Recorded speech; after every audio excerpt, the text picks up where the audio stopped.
What is going on? What is up, YouTube? It is your boy PJ, Maniac the God, back at it again with another video, another One Piece video. Today we are here to talk about One Piece chapter 1065. The 6 Vegapunks. This was a really good chapter, but before we get into any of that, like the video, subscribe to the channel. We're all here all the time, every week, talking about One Piece, watching anime, doing something. We're gonna have a great time here. We'll always have a great time. So like the video, subscribe to the channel, so you can get more of this content. Cause I know you like this content. You wouldn't be here if you didn't like this content. Let's talk about this chapter. We didn't get any cover story this chapter. Hopefully, we get like 1 or 2 more entries to this German cover story. I know technically it's a German cover story, and they already left, so we might not get much more. I'm hoping for like 1 or 2 more little lore drops in this cover story, you know, wrap it up all nice. We didn't get any law fight this chapter either, and I think we might be done seeing it. I feel like we're just gonna get like the outcome of the fight in like a newspaper or in a marine report or something. I don't think we're actually gonna see more of the law fight, which is unfortunate. I would love to be wrong, but knowing how One Piece goes, I doubt we see too much more of it. Anywho, we start the chapter in the lab. Well, actually starts on the boat, but there wasn't really much I wanted to talk about that. So we're gonna start this review talking about the lab.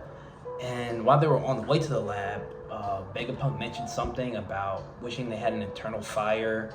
They can make their own sun type thing. And I didn't really think too much into this reading initially, but crazy fan theory. It's a chance, small chance, that's what the Lunarians were wiped out for.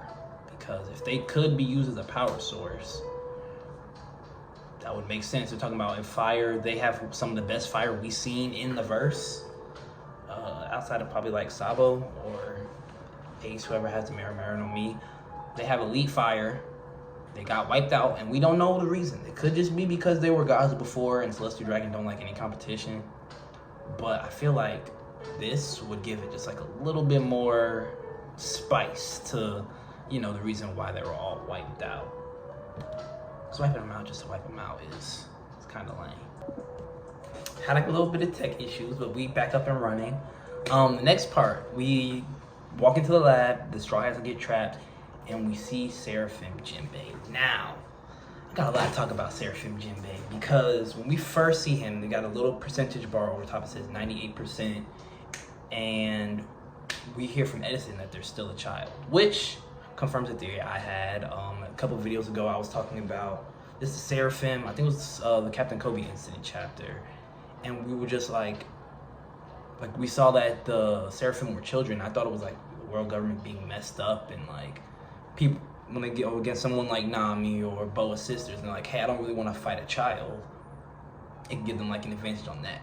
But in reality, they're still like, they're actually like children. They're still gonna grow and mature, and which could be kind of crazy, because they said in the chapter that Seraphim Jinbei is already the size of Jinbei as a child, and I looked it up. Jinbei is 9 foot 8 inches. So I don't know if the Seraphim have potential to grow to the size of giant, like the actual giant race, but they're at least going to be around like Whitebeard size, full grown. I think Whitebeard's like 23 feet tall, which, I mean, is still a lot smaller than like the actual giants in One Piece, but a Seraphim, a pacifista at Whitebeard's height is pretty dangerous. Like, I think the baby Mihawk Seraphim was already the size of Blackbeard, and Blackbeard is huge. So I believe Vegapunk worked out gigantification a little bit more than Caesar, and even if he didn't work it out better than Caesar, the fact that he's starting them off as kids and growing them up without the whole, you know, immorality thing that Caesar was doing, like drugging kids and stuff, like he's making kids for this gigantification thing, which I guess is a bit better. But hey, it's gonna be really, really crazy if we got like 7. Yeah, probably have 7 Seraphim in total. I want to get the full count. I don't know if they have like the new warlords that they had to replace some of the OG warlords, or if it's just the OG warlords. But if they do, if they have 7 23 feet tall pacifistas going around messing stuff up at the final war, that would be really, really crazy. So I'm really excited to see what the Seraphim have in store. The fact that he has the swim fruit might be top 3 biggest brain plays I've seen in One Piece. The fact that he was able to use like the puddle from the swim fruit and use Fishman karate, because like he got some of Jinbei's personal experiences. We'll get into that later. But he was able to use Fishman karate perfectly with the swim fruit and throw whatever the lab is made out of. So like if he's swimming around steel or concrete or whatever, when he does Fishman karate, he shoots either the bullets, the beams, the whatever. It's gonna be a lot harder than water, which is crazy. Like I said, top 3 big brain plays I've seen in One Piece. I've seen a lot of people worried about Senor Pink though. I think it's fine. I think Vegapunk was just able to use the lineage factor to create an artificial devil fruit, same way he did with Kaido.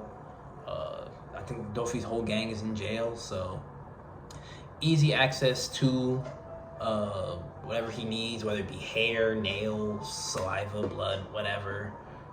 I don't think Senor Pink is dead. I don't think that they would just off-screen Senor Pink without telling us that he's dead. Like when Absalom got dropped off, we found out like that Absalom was dead. Not that just Shiryu had his devil fruit. We actually got confirmation. The fact that we didn't get confirmation makes me feel like Senor Pink is still alive, which I'm a big fan of. The next part I want to talk about, I've seen a lot of people arguing about how the Straw Hats didn't have like the best showing against the Seraphim, and I kind of disagree. The Mihawk Seraphim was able to push Blackbeard to use his other devil fruit, and that Seraphim doesn't even, as far as I know, that Seraphim doesn't have a devil fruit. This Seraphim does have a devil fruit, probably right along the same progression, around like almost like completed 98% or whatever with their maturity, but they're still a kid. And the way the Straw Hats were able to fight him was kind of impressive. I love Straw Hat team fights, and seeing this was a real refresher. I wish it was a little bit longer, that Shaka didn't have stepped in, but I did really like it. And it was a Straw Hat minus their top 3. Luffy, Zoro, and Jinbei all were gone. So I feel like they put a good showing. If the fight would have gone longer, I feel like the Straw Hats would have had the upper hand, especially after Frankie stepped in with the Radical Beam. Even Vegapunks knew that Seraphim Jinbei wasn't ready for all that.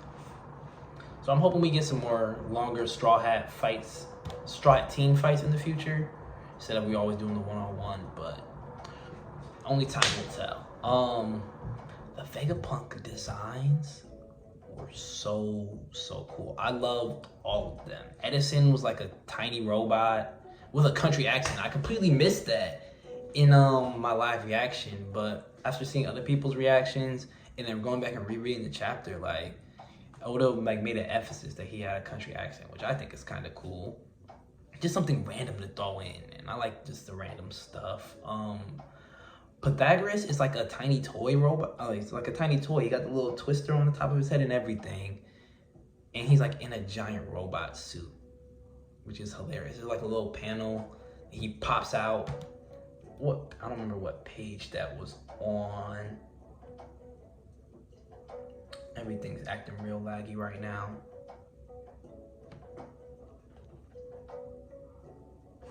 Oh, I don't know what happened. I thought the video stopped recording. Oh yeah, it was on page 15. He just like pops out a little robot body, and I thought that was so funny. Seeing that on the reread. York. I don't really know what to say about York. In my live reaction, I was ready to roast her because 600 BMI is crazy. And she was mad fat, but as soon as she went to the bathroom, she was a baddie. I don't know. I have so many questions, but Oda has been in his bag, just giving us baddie after baddie this arc, or the baddies we already know in some fine outfits this arc. Like he's been on one, and Shaka's design is drippy as hell. That jacket is so nice. I want to give me one of them jackets. I don't know where I could get some like One Piece paraphernalia, like that's like updated recent stuff. But that jacket was drippy as hell. The helmet was already drippy. We seen that a couple chapters ago. But Shaka's whole design was really cool. And I liked his like demeanor or whatever. Like he was like, okay guys, we had enough fun, we had enough games, let's be serious. Let's talk about some lore. And man, we get some lore. We got a little bit of lore earlier about the lineage factors. We found out that they actually do hold users' experiences, which has been a theory that a lot of One Piece creators have had. To actually get it confirmation was pretty exciting. So the Seraphim have the fighting styles of the users, and it's a good chance they have the devil fruits too, because that's how Vegapunk was able to recreate Kaido's devil fruit, was using the lineage factor. So if he's already working on the lineage factors for the Seraphim, and we got confirmation that it holds like their personal experience and stuff like that. And we know that's how devil fruits actually like give you the power, by changing your lineage factor. It would make sense if, I don't know about the Boa Seraphim having her devil fruit, but there's a really good chance that the Dofi has the string fruit. Or whatever devil fruit. They might find a devil fruit that fits them better, like how they did with Jinbei Seraphim. But hopefully they reserve that towards the warlords who didn't have a devil fruit. Like the actual warlord doesn't have a devil fruit. And we also learned about the Ancient Kingdom. This was a really big theory that like a lot of people I've seen had. I personally thought so. You could check some of my couple of videos ago, but a lot of people thought that like Vegapunk was either copying the Ancient Kingdom's technology, trying to recreate it, or he was from the Ancient Kingdom. I said in my last review that when they were talking about a special race, I thought Vegapunk may have been like some special race that somehow survived this long from the Ancient Kingdom. And that possibility made me think that Vegapunk's supposed assassination by CP0, like the orders they got, might be linked to like the new era and Luffy's awakening and all that. Because if he is really from the Ancient Kingdom, or at least has a lot of knowledge about the Ancient Kingdom, that's really threatening to the world government. Like the fact that the second Sabo seen Eam, he was ready to nuke a whole island. So if Vegapunk actually has like a lot of information about the Ancient Kingdom, now that Eam's seeing like, hey, this new era is actually moving, like people are getting close to the One Piece, Sun God Nika is back, stuff like that, it could be a reason why they're trying to get Vegapunk out of here, because he knows too much. And the last thing I wanted to talk about was how he said this island is from 900 years ago. It's not like a future island, it's a past island. It made me think it might be preserved like Wano, because like we saw like the junkyard, like Vegapunk scraps and all that. But in the junkyard, there was also the giant robot and stuff that obviously wasn't something Vegapunk made, but something from the Ancient Kingdom. So I'm wondering if like maybe the climate control or something like that is working to preserve a lot of the technology and stuff from the Ancient Kingdom, or Vegapunk just got the blueprint or something. But to me, there's a chance like it could be like Wano. We just found out that old Wano was being preserved by a bunch of fresh water and stuff like that. There's a chance that Vegapunk might have found a way to preserve a lot of the things from the Ancient Kingdom. And that was a lot of stuff in just one chapter. This final saga is gonna have a lot. Like I said, Egghead Island, man, just has a lot of stuff and a lot of potential. I'm really excited to see where it goes. But that's pretty much all my thoughts I have for this chapter. If there's something I missed that you thought was important, leave a comment, let me know. If there's something I said that you thought was wrong, leave a comment, let me know. We can talk about it. Here for discussions, here to have fun, here to talk One Piece. But that's all I got for y'all today. Make sure you like the video, subscribe to the channel if you were new. It's your boy, PJ, Maniac the God, signing off.